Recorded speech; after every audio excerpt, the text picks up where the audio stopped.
Yenda kuramukije inshuti mugenzi w'ibigane vya Indundi TV nkundira ndaguhe mwaramutse canke mwiriwe bivanye naho uherereye nitwa Jean Allen Dorugira abanyita Indundi boy canke Allen the real amnara fake nyita young admin iyi ni Indundi TV yamye hari kugira ngo ikuzane update ku muziki wa 257 nkuko vyama areka maze ndagushimira gufata kane kugira ngo ukurikirane ibiganiro biheshe cyubahiro umuziki Burundi ajana maninga kugira ngo ndakumvishe impano gusa bari he kugira ngo tubamenye we nibaza yuko aho bari hose ushobora kutubwira nti bari hano kora subscribe kugira ngo ugume utubwira uko byifashe ibiganiro biza ngaha abije haragakengeri kaza notification kizira gusanga ko mu gihe wakoze kagakengeri ariko nyandikira umbwire nti bari ngaha bitwa bakanaka twobatora ukunakuriya we nibaza yuko mu karere wanyu hari abafise impano sabaririmba gusa ariko ni entertainment muri rusange narakweretse umurapper bikora neza yitwa Freezy ubona yuko afise igifaransa kimeze neza ashimira Alvin Smith ariko nubu nashoboye kuronka uwundi mu rapper ni kiganiro bari he kugira ngo tubamenye kora subscribe maze nze nkwereke uwo turi kumwe.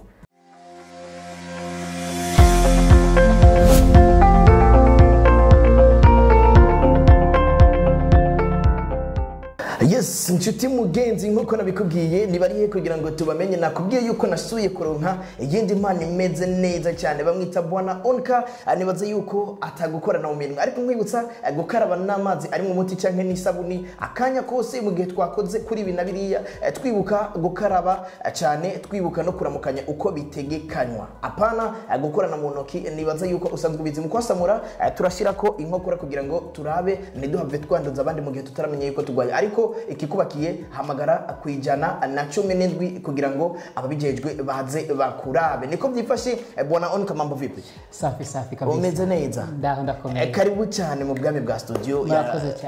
ya Indundi TV murakoze cyane ni byiza uyumva gute ndanezerewe cyane sinabwashike ngaho urumva for the first time ntaza kuryoherwa byumva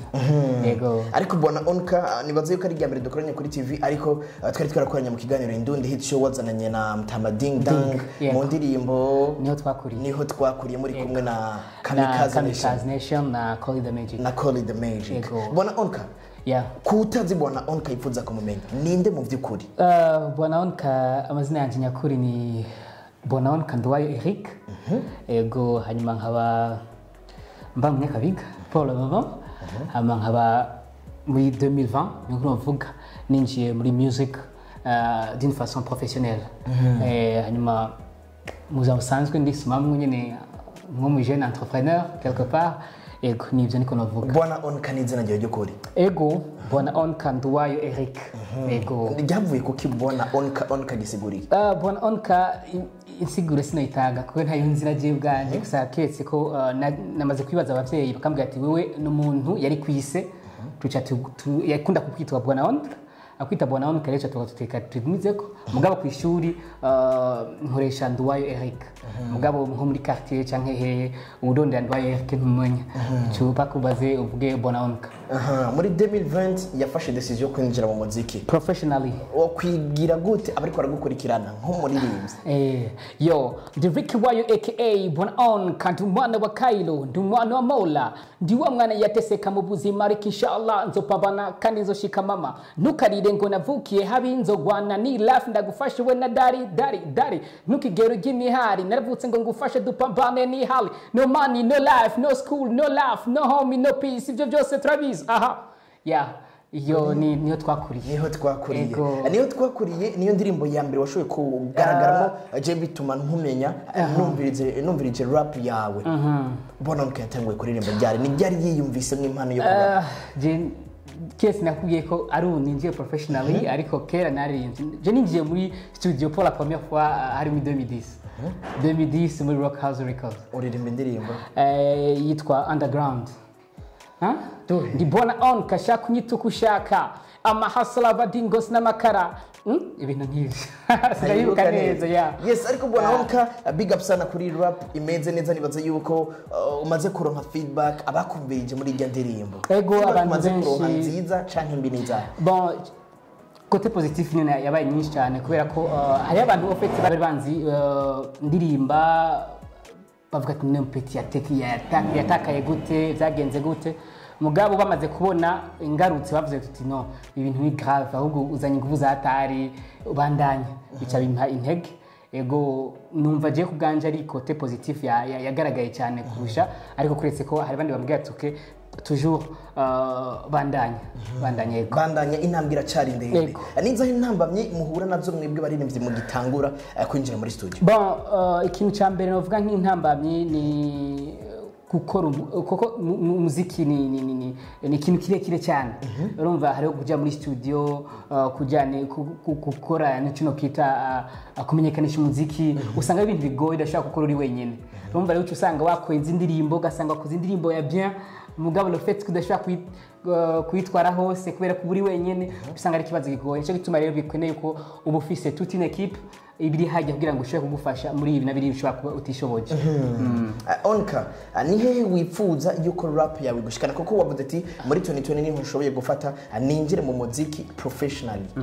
wipfuza gushika he wipfuza ko rap yawe igushikana so far kure cyane kubera rap kuri jewe ni ikintu mvuga yuko mega nshoboye kurusha ibindi iyo mbonye umuziki je mbona rap nta kindi kintu nkora nta kindi kintu mbona rero nca mvuga nti une fois rap no ikora igatuma umuntu higa no hino avuga ati bovuze Bwana On'Ka kumva ko ari marque atumva ko ari umuntu gusa bisanzwe akumva yuko Bwana On'Ka yubatse izina haruhande yo kubaka izina iryo zina yubatse bigatuma abana bari bashaka kubaho ikaba presque une industrie cyangwa une compagnie ishobora gutuma atari Bwana On'Ka wenyine beneficia mugabo l'entourage aussi ibénéficia pourquoi pas igihugu ego icyo nije ni indoto ziwanje hama nibaza yuko inshallah niko nawe ndayivuga shaka hashika inyuma y'indirimbo niho twakoriye nigikuri kurategura kugira ngo wimenyekanishe bisumba uko twakomenye maybe je nakomenya abandi 10 cyangwa 20 barakomenye uri kokora iki kugira ngo unumusaba hijana nabo bakomenye nyuma y'ababani nyuma ya hajya nuko hari indirimbo ishaka gusohoka demo malo twiri kwa miri ego nibaza yuko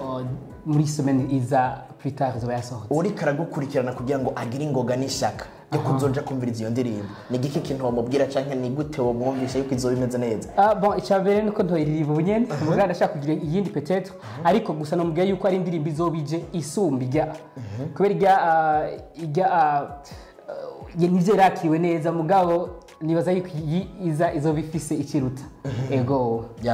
Bwana On'Ka ni kuri Indundi TV peut-être urafise imbuga ngurukana umenye ukoresha ziwawe wopfuza kugushigikira wipfuza kugira ngo aguhe ideas canke no mu sponsor bari karakumviriza yipfuza gufasha Bwana On'Ka yo gukura he akakuronka gute nko muri rimzi professional ego ndakoresha page ya Facebook ndakoresha Instagram aho sini Bwana On'Ka umva rero byokoroha cyane ku muntu ndondeye kuri izo platform kwenda zivizitako kenshi kandi ndazalimonta niko navuka ego umuziki w'Uburundi no muziki w'igihe kirekire uno musi twicaye ngaha wonyibutsa turiko twibuka inde mu muziki w'Uburundi tariki standard dufatiye ku baririmbyi ku gisata cyo baririmbyi novuga Chancho Miss yapfuye ku igenekerezo rya 6 z'ukwezi kwa 4 hakaba hariho n'uwarongoye wigeze kubarongoye Burundi Cyprien Ntaryamira nawe yapfuye ku igenekerezo mbere yako kano kajyo ko kwifadikanya n'abandi barundi bose mu guhimbaza no musi mukuru imagine rero uwo musi mukuru nkaca ndawuhimbaza mu mavuka yanje igihugu cyari cyaragutse urumva ko ubuzanye ego musanzwe no kuvuga hariho ugiye hariho uje no kuvuga reko nawe uje ushobora kugira gutuma utwibagiza peut-être mubabaro twagize kubandi twavuze surtout ko ndi mu muziki nibaza yuko Imana ifashije nkazokora ikintu kizotuma hari uzovuga ati peut-être mu kuri yatariki cyanco twabura twarigeze kuca turonka irindi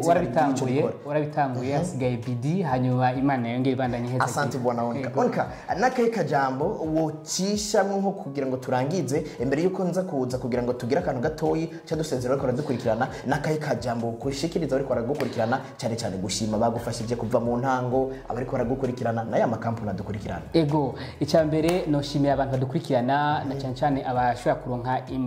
indirimbo zacu ku buhinga butandukanye si tubaza kuzivisita kuri za YouTube n'ahandi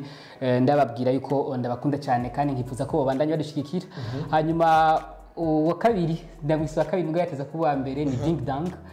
Ding Dang ni rugamba ego rugamba n'umuntu ntashobora kudefinisa gusa ahari hose yumve ko ndamushimira cyane hanyuma niwe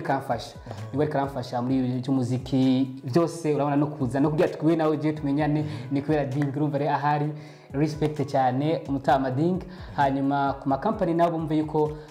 les artistes b'abarundi turashoboye turafise ikintu dushobora gukora ego turakeneye soutien muri ibi canke biriya nico gituma navuga ati barakwiye kubandanya badufasha kugira ngo ntitube noyé par aba artistes bo hanze kuri no munsi bashobora gusohora indirimbo kuvuga ati ko kurya indirimbo ni grave urumva rero il faut que tu défenda abaririmbyi bacu surtout la culture burundaise parce que umuntu ariko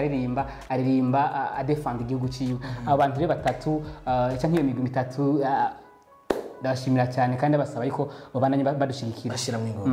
igisirika ndagushimire ndakubwira ko ndagukunda cyane wowe ufashe umwanya nk'uri kugira ngo ukurikirane kino kiganiro cyose yitwa Bwana On'Ka je nanje nitwa Allen the Real Jean Allen Dorugira banyita Indundi boy ariko kuba ni kuko si kubera ndinga kuri Indundi TV ahubwo ni kubera ndi umurundi yishimye ariko nawe nimba uri umurundi kandi ubyishimira kuba ufise urukoba gwirabura uri ku mugabane wa Afrika ukaba witwa umurundi ishima uvuga ati ndi umurundi yishimye ni hashtag ibyacu imbere hashtag ibyiza wacu hashtag dushigikira bacu nitwa Allen Dorugira aka Indundi boy uyitwa Bwana On'Ka ndagushimire cyane ndabashimiye kwa mwanze n'ateka ariko nk'akantu kanyuma turaza gusezera abakunzi bariko baradukurikirana kuri freestyle imwe canke zibiri bize komera neza cyane eti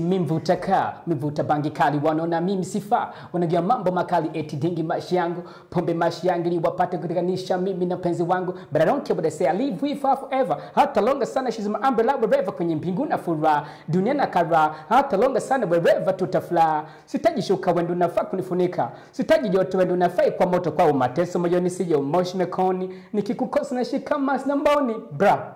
yes ni Bwana On'Ka reka ndabwira ko ndakunda cyane job please share kugira ngo nabandi bashikiye merci